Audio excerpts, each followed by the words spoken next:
तो चलिए आज टेक की तारीख का एक बहुत ही दिलचस्प किस्सा सुनते हैं। नाम है उसका विंडोज रिफंड डे। ये वो दिन था जब आम सार्फिन ने एक बहुत बड़ी कॉरपोरेशन को चैलेंज कर दिया। चलिए इस कहानी की तह तक जाते हैं। और हाँ, इससे पहले कि हम आगे बढ़ें, ये बताना ज़रूरी है कि ये सारी मालूमात इंजीनियर अब्दुर्रहमान महमूद की मुस्तनद तहकीक पर मबनी है। वो एक प्रिंसिपल आईटी और सिक्योरिटी कंसल्टेंट हैं और अल्फा पिलर क्रिप्टो टूल के खालिक भी, जो सर्टिफाइड एथिकल हैकिंग ट्रेनिंग और सिक्योरिटी के शौकीन अफराद दुनिया भर में इस्तेमाल करते हैं। चलिए थोड़ा टाइम ट्रैवल करते हैं। साल है 1999। जरा सोचिए, उस दौर में जब कोई नया पीसी खरीदता था तो उसमें माइक्रोसॉफ्ट विंडोज का पहले से इंस्टॉल होना लाजमी सा था। मतलब मार्केट पर ऐसी पकड़ थी कि किसी और ऑपरेटिंग सिस्टम के इस्तेमाल का तसव्वुर करना भी मुश्किल था। तो फिर मसला कहाँ से शुरू हुआ? मसला शुरू हुआ उन लोगों के लिए जो लिनक्स जैसे दूसरे ऑपरेटिंग सिस्टम्स इस्तेमाल करते थे। उनके लिए इसका मतलब ये था कि वो एक ऐसे सॉफ्टवेयर के पैसे दे रहे हैं जो उन्हें इस्तेमाल ही नहीं करना, और इसी छुपी हुई कीमत को लोगों ने विंडोज टैक्स का नाम दे दिया। अब मजे की बात यह है कि इस मसले का हल कहीं और नहीं बल्कि खुद विंडोज के अपने लाइसेंस एग्रीमेंट यानी यूला के अंदर ही मौजूद था। इसमें साफ लिखा था कि अगर कोई सारिफ इसकी शराइत से मुत्तफिक नहीं तो वो ना इस्तेमालशुदा प्रोडक्ट वापस करके रिफंड ले सकता है। सुनने में तो ये बहुत सीधा साधा हल लगता है ना? लेकिन अमली तौर पर लोग एक अजीब चक्कर में फंस गए। माइक्रोसॉफ्ट कहता था, भाई रिफंड के लिए कंप्यूटर बनाने वाली कंपनी से यानी ओईएम से बात करें। और जब लोग ओईएम के पास जाते तो वो कहते, हम अकेले विंडोज का रिफंड कैसे दें, हमें खुद माइक्रोसॉफ्ट से रिफंड नहीं मिलता। बिल्कुल एक कैच 22 वाली सूरत हाल बन गई थी।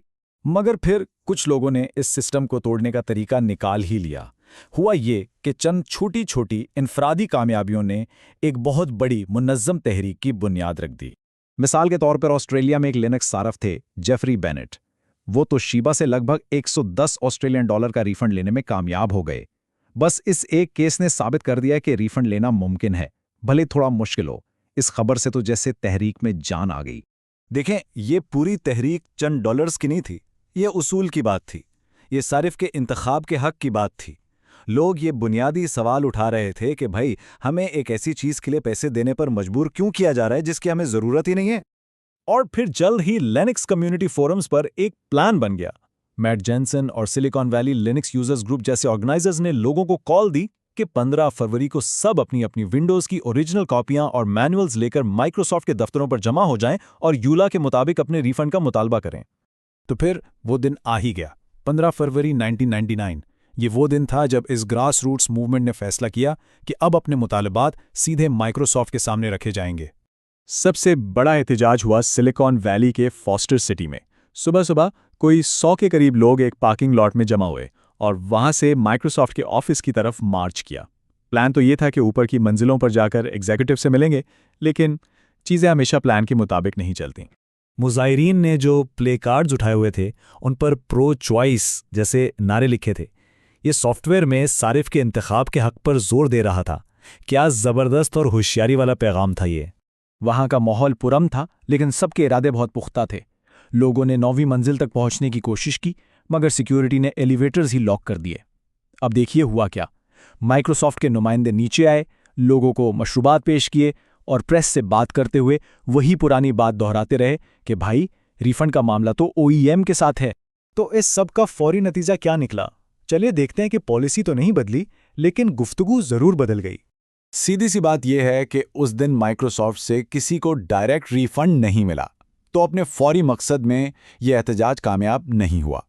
लेकिन असल जीत कुछ और ही थी। इस एहतजाज ने पूरी दुनिया के मीडिया की तवज्जो अपनी तरफ खींच ली। अचानक से सॉफ्टवेयर बंडलिंग और सारिफिन के हुकूक का मसला एक आलमी बहस बन गया। इस लिहाज से देखा जाए तो ये एक बहुत बहुत बड़ी कामयाबी थी।